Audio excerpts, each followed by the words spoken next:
All right, ladies and gentlemen, you are welcome to another great episode on your favorite political talk show, The Truth with Ben Jokes. Now, it is very unfortunate what this country is descending into before our very own eyes.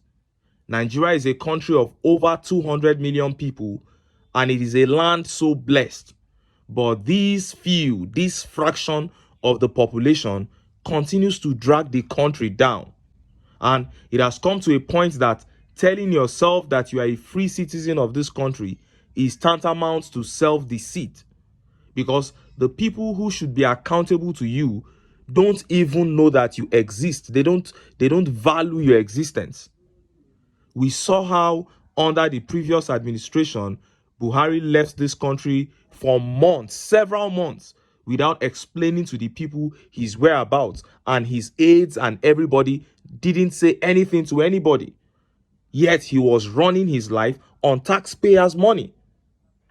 Today makes it day 6 of Nigerians not knowing TINUBU's whereabouts after the conference in Saudi Arabia. Yet he is running on the country's wealth. And few hours ago, I saw an update concerning TINUBU's vice, SHETTIMA, that shocked me. Before I show you that update, let me share a very sad story. The ongoing demolition in Lagos. I got so emotional and weak after watching this video. And this is Lagos State trying to self-destruct. Because no reasonable human being who is not an indigene of Lagos will consider investing in Lagos after this. Because yesterday, we saw the report of how Lagos State government was deporting Yorubas from other states back to their states. So this is Lagos trying to self-destruct. And right now, in Mende Villa 1 estate in Maryland, Lagos, the government gave 2 hours eviction notice. 2 hours eviction notice to residents. How do you give a human being, a family, 2 hours to vacate their property? See the video.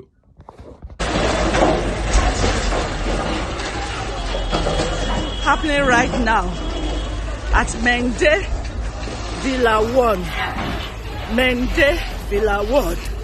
Happening right now. 2 hours to pack out. 2 hours. That was what the Lagos State government gave. 2 hours to pack out. And they are here, they are demolishing. Mende Villa. This is in Maryland. 2 hours, oh. Now they give us to take pack out. 2 hours. This is in Nigeria we are in. No.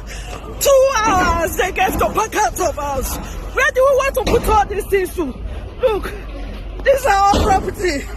Not only us, so many people. The vehicles everywhere. Parking. 2 hours. 2 good hours. Nigeria, my country. People are jagbaing. They said they should not jagba. 2 hours, Lagos State. God God bless you now. God God bless you now. You saw that.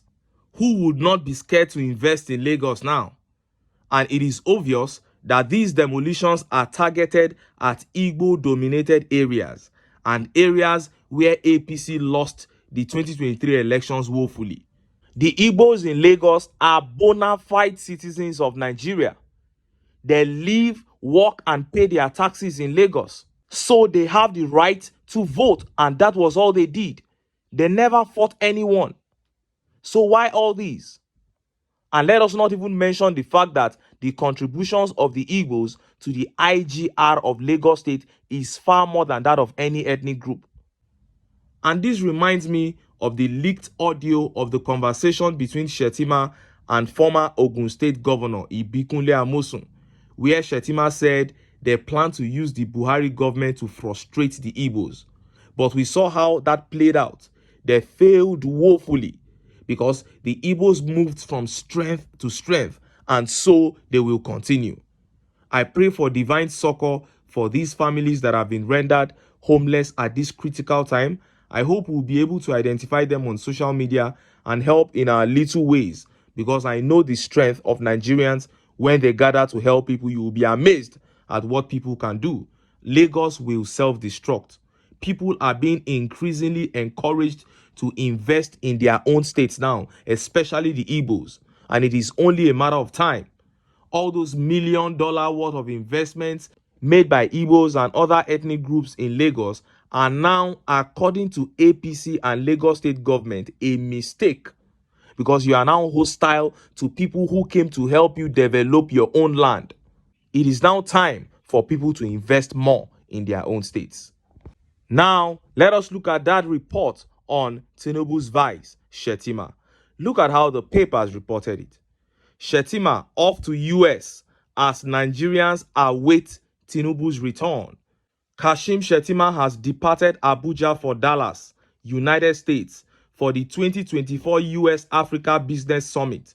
The summit, hosted by the Corporate Council on Africa, will take place at the K. Bailey Hutchison Convention Center in Dallas, Texas. According to a statement issued by the Senior Special Assistant to Tinubu on Media and Communications, Stanley Nkocha, Shettima will join other political and business leaders from Africa, the US, and beyond for high-level dialogues, networking sessions, and plenaries. Shettima, who is expected to return to Nigeria at the end of his engagements, traveled at a time when the whereabouts of Bola Tinubu have generated concerns. Saturday made it exactly 6 days after Tinubu attended the World Economic Forum special meeting on global collaboration, growth, and energy for development in Riyadh, Saudi Arabia, but is yet to return to Nigeria. The two-day forum, which aimed to help public and private sector leaders address shared global challenges, opened on Sunday 28th and ended on Monday 29th April 2024.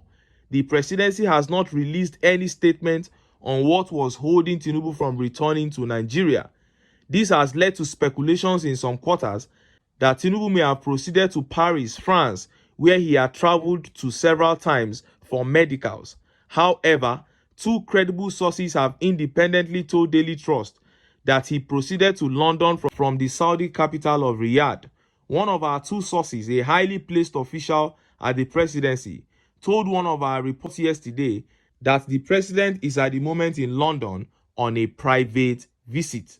Now, whether you are Hausa, Yoruba, or Igbo, let's break this down. Tinubu out of the country for 10 days, actual whereabouts unknown for the last 6 days, and then Shettima jets out.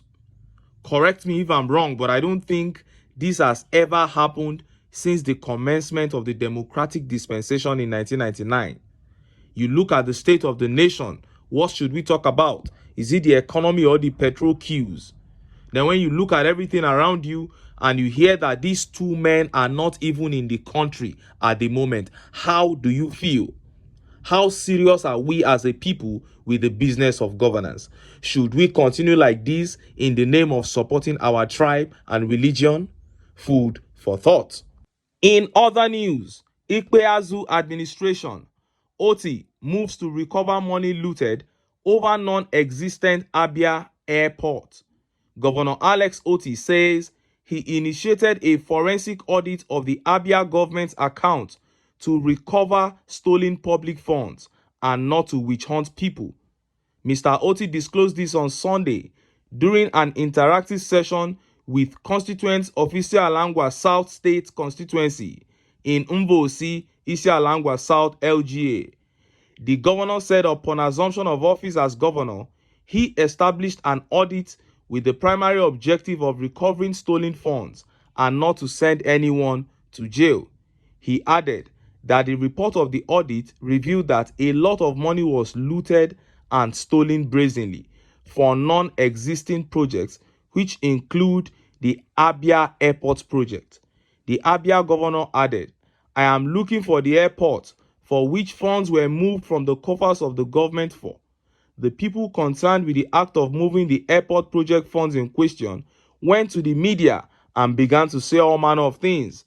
If you are following the happenings in the media space, you will see these things there.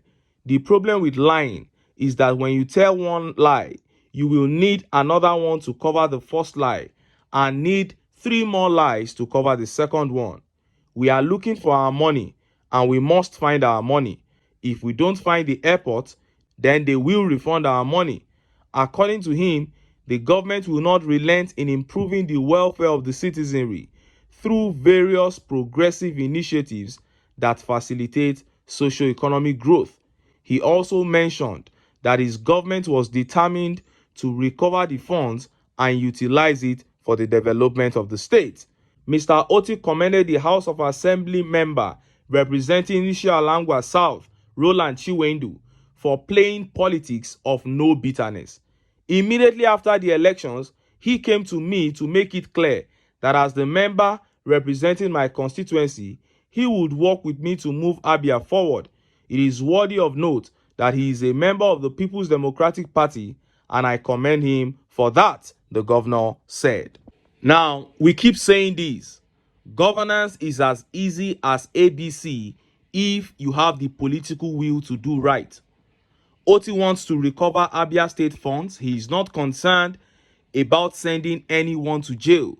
He's just saying, give us back the money you stole from the state. Our people still need the money. And he's doing it boldly because he knows that he is not going to steal a dime from the treasury. So the government that will succeed him, even if he probes him, he's going to find nothing.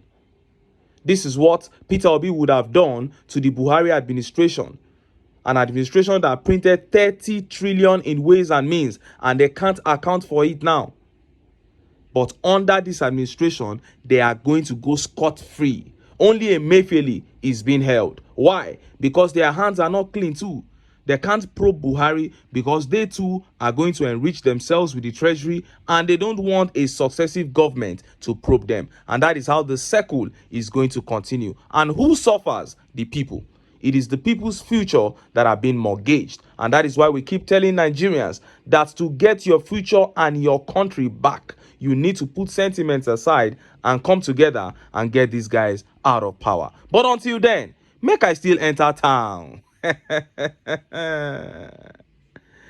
I go get some ogbonge political news wey una go like. Why? Because of una. Now I dey here, so don't go away. Don't go away.